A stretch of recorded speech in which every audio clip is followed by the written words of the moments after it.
आणि किशोर कदमांच्या तक्रारीची मुख्यमंत्र्यांनी दखलही घेतली आहे। सहकार सचिव दराडेंना किशोर कदमांशी संपर्क करण्याचे त्यांनी आदेश दिलेले आहेत।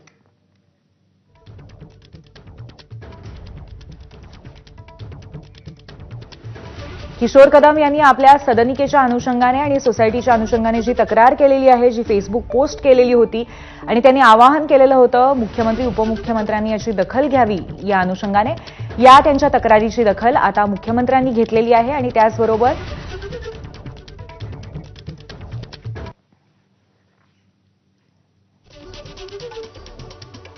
देवेंद्र फडणवीस यांनी काय म्हटलं आपण बघतोय। किशोरजी, आपली तक्रार मी सहकार सचिव प्रवीण दराडे आणि एसआरएचे मुख्य कार्यकारी अधिकारी महेश कल्याणकर यांना सांगितली असून त्यांना यात लक्ष घालण्यास सूचित केलं आहे, अशी फेसबुक पोस्ट मुख्यमंत्र्यांनीही केलेली आहे। माफ करा, महेंद्र कल्याणकर यांना सांगितली असून त्यात लक्ष घालण्यास सूचित केलेलं आहे, असं देवेंद्र फडणवीस यांनी पोस्ट केलंय।